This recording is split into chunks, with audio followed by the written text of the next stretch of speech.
Welcome to working agency. এখানে যে ফটোটা দেখতে পাচ্ছেন এটার মতো ব্যাকগ্রাউন্ড রিমুভ করে সাইডে কিভাবে বর্ডার বসাবেন, এটি করা খুবই সোজা। সো এটি করার জন্য আপনাকে একটি অ্যাপ্লিকেশন প্লে স্টোর থেকে নামিয়ে নিতে হবে। এটার নাম হচ্ছে ইনশট। এই অ্যাপ্লিকেশনটি প্লে স্টোর থেকে নামিয়ে নেবেন, তারপরে ওপেন করবেন। আর অবশ্যই ডাটা কানেকশন থাকতে হবে এই অ্যাপটি ব্যবহার করার সময়। সো আমি অ্যাপ্লিকেশনটি ওপেন করছি। ওপেন করার পরে যে ফটো অপশন আছে এই ফটো অপশনে একটা ক্লিক করে দিতে হবে। ওকে, আপনার যে কাঙ্ক্ষিত ফটোটাকে ব্যাকগ্রাউন্ড রিমুভ করবেন এবং বর্ডার দিবেন, এই ফটোটাকে সিলেক্ট করে নেবেন।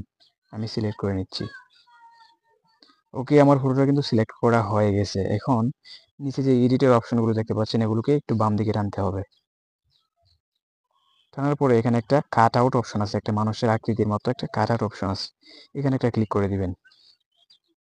এখানে ক্লিক করার পরে কিন্তু অটোমেটিক্যালি দেখতেই পাচ্ছেন ব্যাকগ্রাউন্ডটা রিমুভ হয়ে গেছে। এখন যদি আপনি আবার আন্ডু করতে চান, মানে আগের মতো ব্যাকগ্রাউন্ড আনতে চান, তাহলে কিন্তু এই অপশনে একটা ক্লিক করে দিলেই আবার আগের মতো ব্যাকগ্রাউন্ড চলে আসবে। দেখতেই পাচ্ছেন। আবার এখানে এই মানুষের আকৃতিতে আরেকটা যদি ক্লিক করে দিই তাহলে কিন্তু আবার ব্যাকগ্রাউন্ডটা রিমুভ হয়ে যাবে। দেখতেই পাচ্ছেন কত এইচডি, কত ক্লিয়ার ভাবে রিমুভ হয়েছে।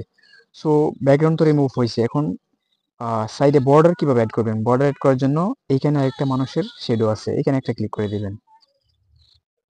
ক্লিক করার পরে দেখতেই পাচ্ছেন এখানে বর্ডারগুলি, আপনি যেটাতে ক্লিক করবেন দেখতেই পাচ্ছেন। আমি এক একটাতে ক্লিক করে দেখাচ্ছি। দেখতেই পাচ্ছেন খুবই সুন্দর বর্ডার। আমার এটা বেশি একটা ভালো লাগে, আমি এটাই ব্যবহার করি। সো এখন বর্ডারটা আপনি মোটা রাখবেন নাকি চিকন রাখবেন এটা আপনার ইচ্ছা। সো মোটা চিকন করার জন্য এখানে একটা লাইন আছে, এই লাইনটাকে টানতে হবে বাম দিকে কিংবা ডান দিকে, আমি একটু দেখাচ্ছি।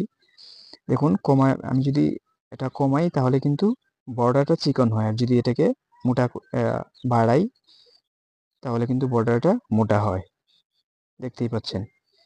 আর প্রত্যেকটা বর্ডারে কিন্তু আপনি কালার চেঞ্জ করতে পারবেন। এখন দেখছেন আমার এখানে কালারটা হচ্ছে সাদা।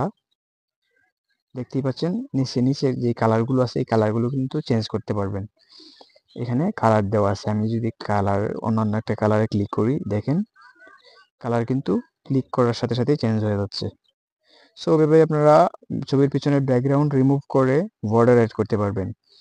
ওকে, তারপর একটা রাইট মার্কে একটা ক্লিক করে দিবেন।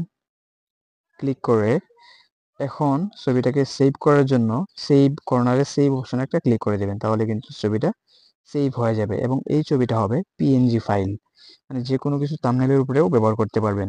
ভিডিওটি যদি হেল্পফুল হয়ে থাকে তাহলে অবশ্যই চ্যানেলটিকে সাবস্ক্রাইব করে রাখবেন এবং লাইক কমেন্ট শেয়ার করবেন। ধন্যবাদ।